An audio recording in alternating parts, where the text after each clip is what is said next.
essa igreja, ela é a minha mãe na fé.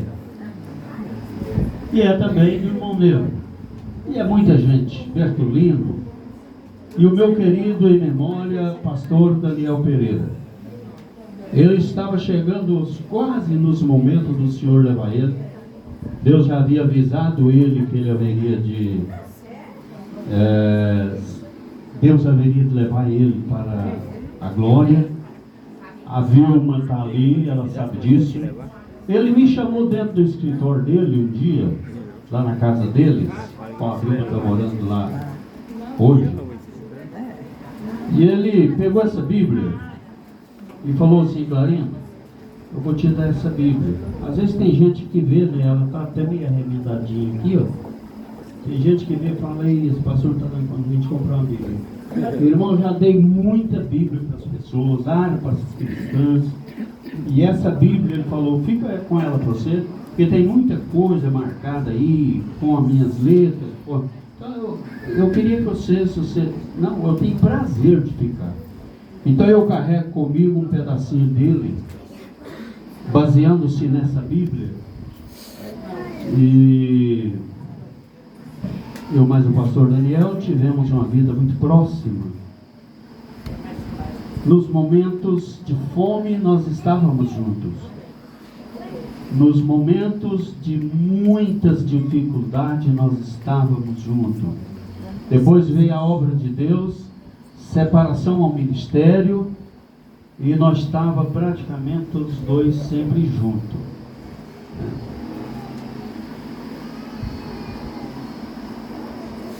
Então eu carrego comigo muita saudade. Estou só relembrando, não quero deixar ninguém fazer sensacionalismo com ninguém, porque por mais que você faça para a obra, por mais que você faça para se dedicar no relacionamento com a família cristã, você não consegue se relacionar 100% com todo mundo, aos pró e aos contra. A vida é assim. Meu irmão, nós trabalhamos muito tempo junto na obra de Deus, mas muito tempo mesmo. Eu quero ler com vocês, para a nossa meditação, e depois eu vou... A tia Divina Dica Linguar falou assim: não, traz um conselho, traz para nós uma palavra de conselho. Aí eu falei para a Nilma, sentei com a Nilma e falei: bem, agora nós temos que analisar bem para ver se nós está dando conselho. Tem casal que você ama. Vocês sabem disso? Aí você vai dar uma examinada nas coisas. Mas aí chegou o dia de hoje, eu falei: não, eu acho que eu ainda posso tentar arriscar. Não. Tá aí minha esposa, ela sabe disso. Não sou perfeitíssimo, não sou 100% perfeito. Mas eu acho tão bom eu ser assim, do jeito que eu sou, com os meus erros. Sabe por quê? Porque os erros me faz também melhorar. Paulo falou isso, não é isso? Atos dos Apóstolos, nós temos que falar. Vou ler e quero falar um pouquinho. Vai para o capítulo 10, muito conhecido de todo mundo, não é? Mas não é para nós falar de conversão.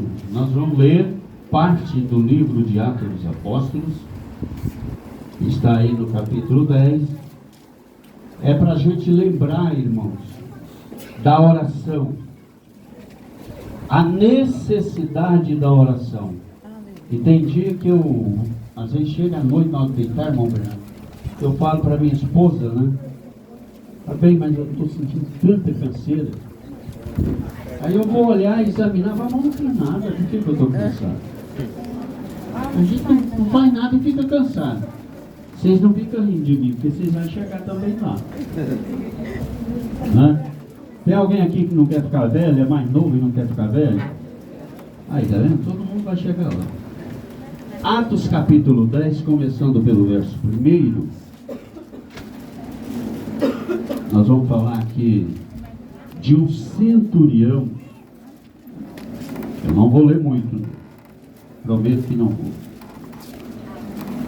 Todos acharam? Amém. E havia em Cesareia um varão por nome Cornélio, centurião da corte chamada italiana, piedoso, temente a Deus com toda a sua casa. Olha que coisa linda. O qual fazia muitas esmolas ao povo, de contínuo orava a Deus. Este, quase a hora 9 do dia, viu claramente numa visão um anjo de Deus que se dirigia para ele e dizia: Cornélio. Este, fixando os olhos nele e muito atemorizado, disse: Que é, Senhor? E o anjo disse-lhe: As tuas orações e as tuas esmolas têm subido para a memória diante de Deus. Agora, pois, envia homens a Jope e manda chamar a Simão, que tem por sobrenome Pedro. Este está com certo Simão curtidor, que tem a sua casa junto do mar. Ele te dirá o que deves fazer. E retirando-se o anjo, ele falava, chamou dois dos seus criados e um piedoso soldado dos que estavam ao seu serviço. E havendo-lhes contado tudo, os enviou a Jope.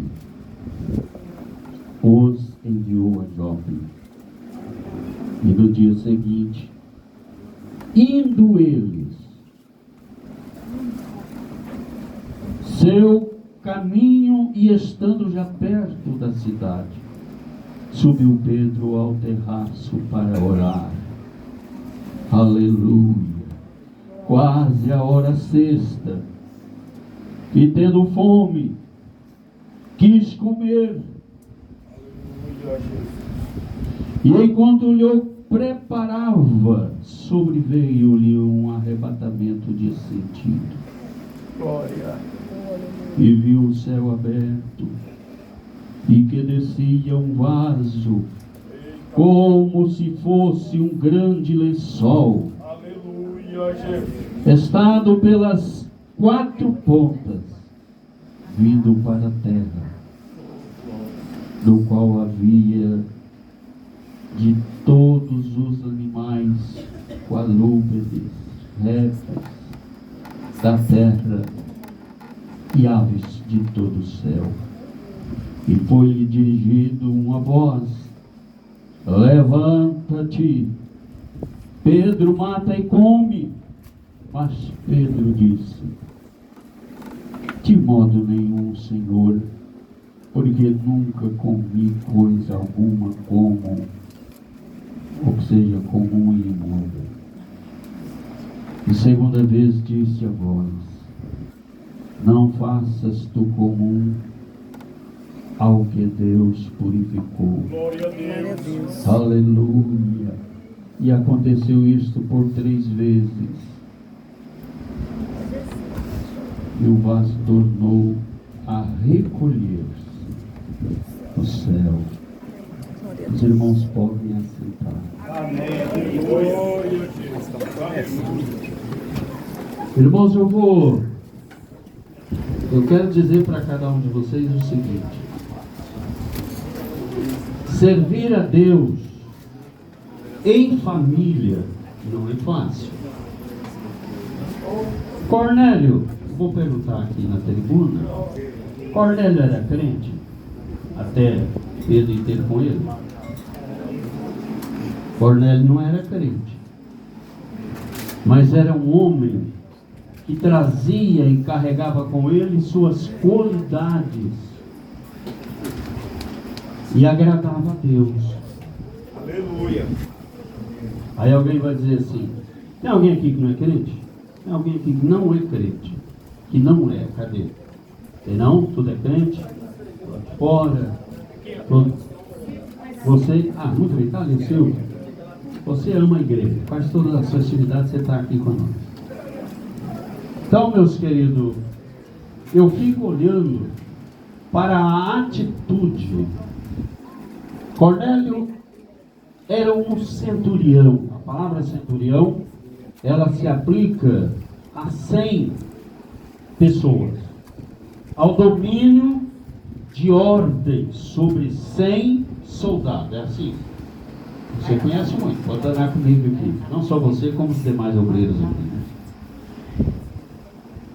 Mas agradava a Deus com esmola, agradava a Deus com oração. Tem muita gente que está orando direto, constantemente, mas não está agradando a Deus. Eu não estou doutrinando, meus queridos, ninguém, eu só estou dizendo. Porque ele às vezes não é crente, ainda não aceitou Jesus, não tem Cristo na vida, e ele faz tudo isso por um costume habitual que veio de geração em geração.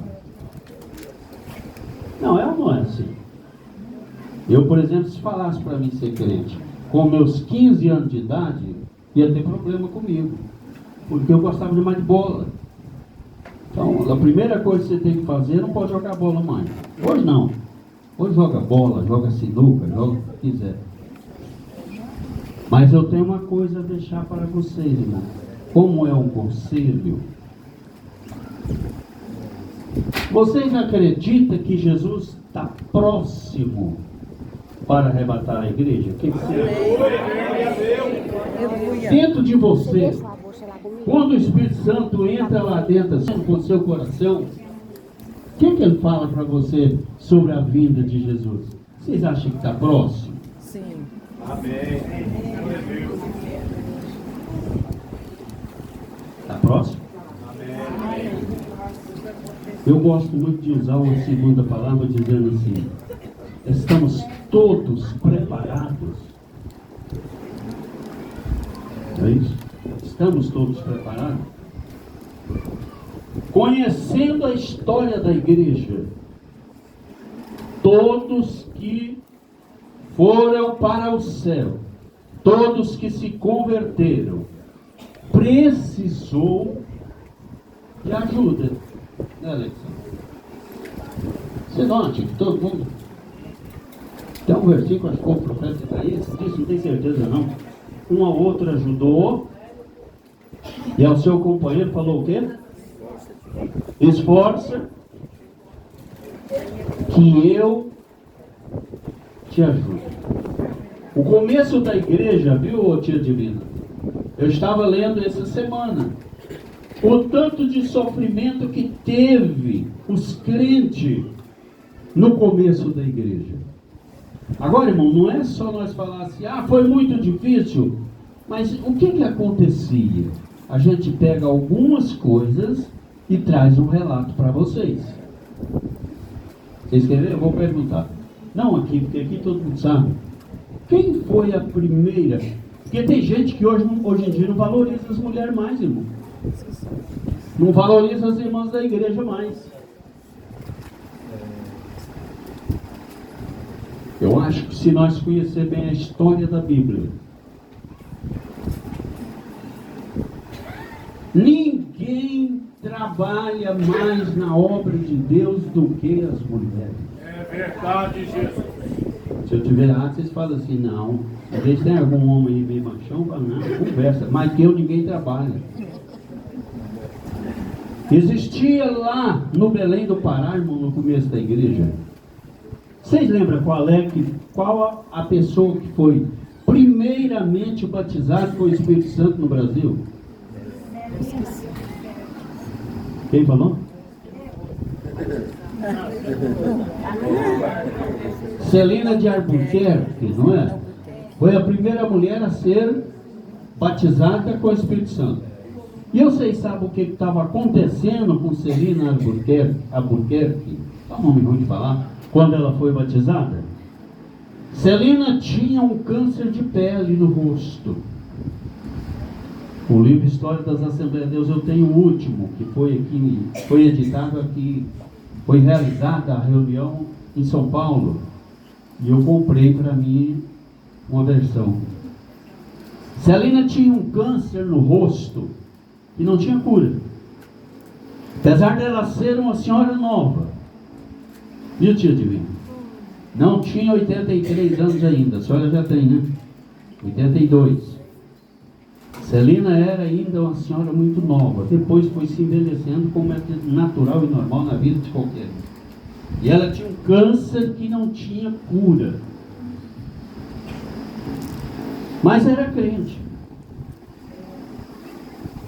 Aí um dia ela falou, eu vou para a oração. E Jesus vai me visitar. E eu vou ficar curada. Eu vou ficar cheia da presença de Deus. E eu vou ser curada para a glória do Senhor. E Celina foi para a oração. Sabe o que aconteceu? Depois do punhado de tempo em campanha de oração, ela e algumas outras pessoas, não me faz lembrar se a irmã Isabel Silva estava junto, que foi a primeira, uma das primeiras mulheres a criar a igreja, a qual depois se tornou a Assembleia de Deus. A história é bem clara e revela isso aí. Eu não sei se ela estava junto. Irmã Celina Albuquerque está lá orando, jejum e oração, e falando com Deus, o Senhor vai me curar, vai me curar. Quando pensa que não, Jesus batiza ela com o Espírito Santo. A história conta desse tipo, gente. Eu estou só repetindo aqui para que vocês memorizem. A história conta. E ela recebendo, irmão Deus, o batismo com o Espírito Santo, ela ficou cheia da presença de Deus. E quando ela foi observar as coisas, ela estava curada do câncer que estava sobre o seu rosto e que a medicina não daria conta de curar. Ela falou, meu Deus, que coisa maravilhosa. E ela já estava, às vezes, congregando com os nossos grandes líderes, Gunnar e Daniel Berg. E a igreja de imediato começou a crescer. Vocês sabem muito bem. Agora você não vai levantar a mão, não. Eu, para mim estar aqui hoje falando algumas palavras, eu tive que tomar um labirinto ontem à noite. E me lembrou, foi minha esposa, bem, toma, para não te dar zonzeira lá. Para ninguém pensar que eu estaria bem tomando. Então, meus queridos, a igreja começa ali. Dentro da sua casa, da mesma forma. Dentro da minha casa, Sirlei, é da mesma forma. Na sua não é diferente. E nenhuma casa de vocês é diferente. Você se dedica um pouco para as coisas de Deus, entrega, vai entregando para Deus, aí começa a vir as lutas. Mas nem todo mundo dá conta de entender.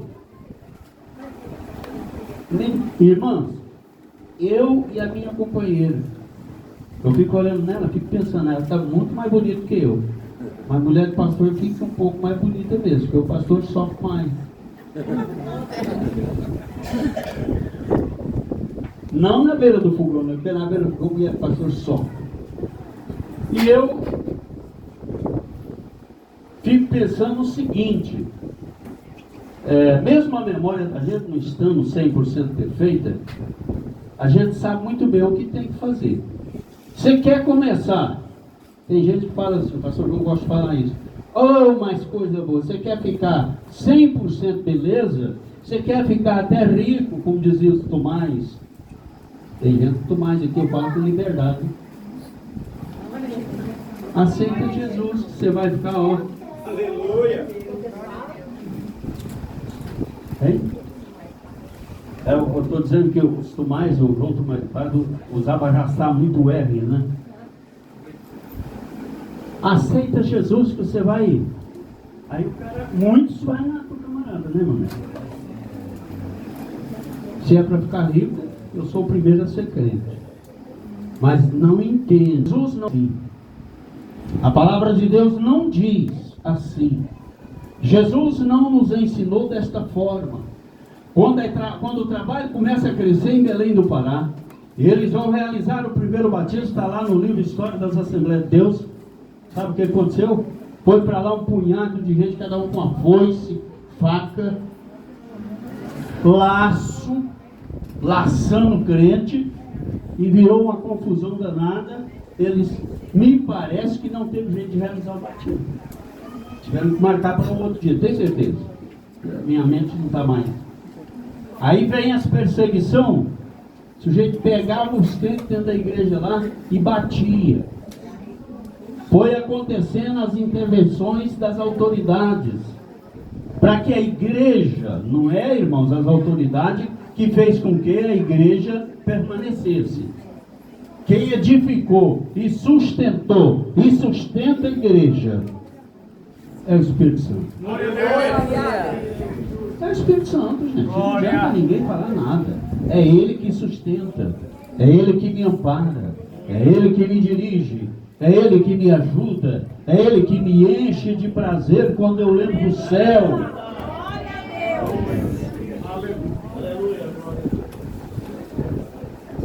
São essas um pouquinho das experiências de gente que sofre. Se você chegar aqui agora, colocar o microfone na boca da tia Divine e falar para ela assim: só está pensando em continuar o ano que vem? Ela ainda falando com a cabeça que está. Me convidaram recentemente, né? Porque eu estou bem assim, alheio, porque cabeça. Esse dia eu fui dar uma palavra lá no Carlos Alvarenga, o Alexandre me ajudou. Eu estava falando do capítulo 14 de João e usando o capítulo 2 de Atos. Aí o Alexandre me ajudou, né? Estava lá, me ajudou. É a mente. Eu sei que vai chegar o dia que a moringa vai ficar assim também. É igual o pneu de carro. Vai rodando, vai rodando, vai rodando. E vai ficando, né, Natalina? Ela disse que não. Espera. Então, todos passam por esses momentos de dificuldade. Mas eu quero deixar um recado. Jesus vai vir buscar a igreja. Vai ver. Nós encontramos em toda a Bíblia a promessa de Deus para buscar a igreja. E há o único povo que existe uma promessa direta de Deus para nós é os crentes. Glória a Deus. Glória. A tribulação vai vir.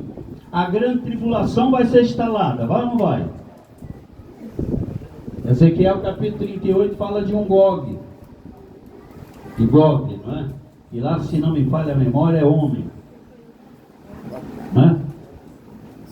E tem uma outra passagem em Apocalipse, se não falha a memória, capítulo 22, só tem 22 capítulos, que fala de um outro Gog que fala de nações. Vai vir lutas, perseguições, problemas e dificuldade. Eu não sei o que vai acontecer, não. Eu não sei se eu vou até lá, não. Vai depender muito do que vai acontecer. Quem tem Jesus tem tudo. Glória a Deus. Bom, Jerominho gosta muito do corinho, gosta? Quem tem Jesus tem tudo. Quem não tem, não tem nada. Vai. Mas o céu já tem morada.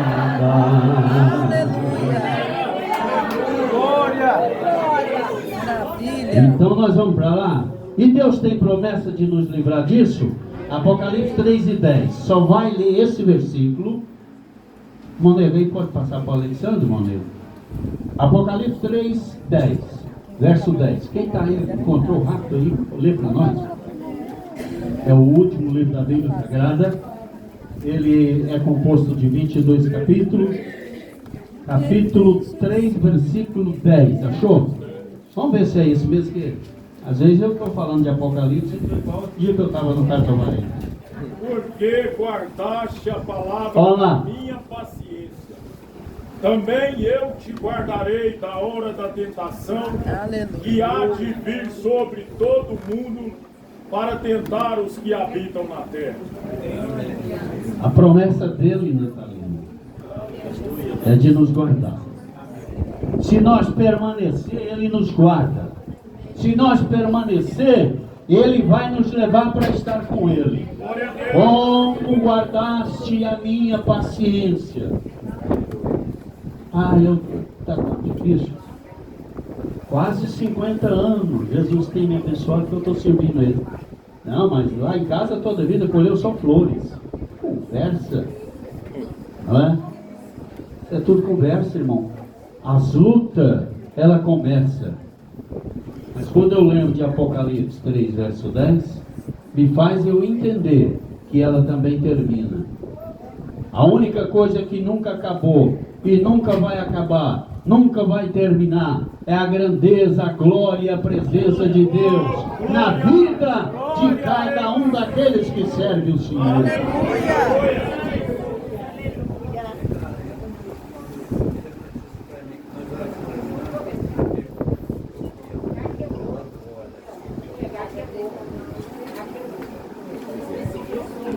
Escorpião. Nós somos informados aqui que o escorpião picou uma pessoa que está aqui na reunião. É isso, irmão? Então é a família daquele homem que mora ali, não é? Irmão de Valda, esposa dele. Nós vamos então ficar de pé, vamos dirigir a Deus esta oração. E eu não vou mais ficar aqui contando experiência, eu quero repartir o bolo com esse povo, porque são 11h30.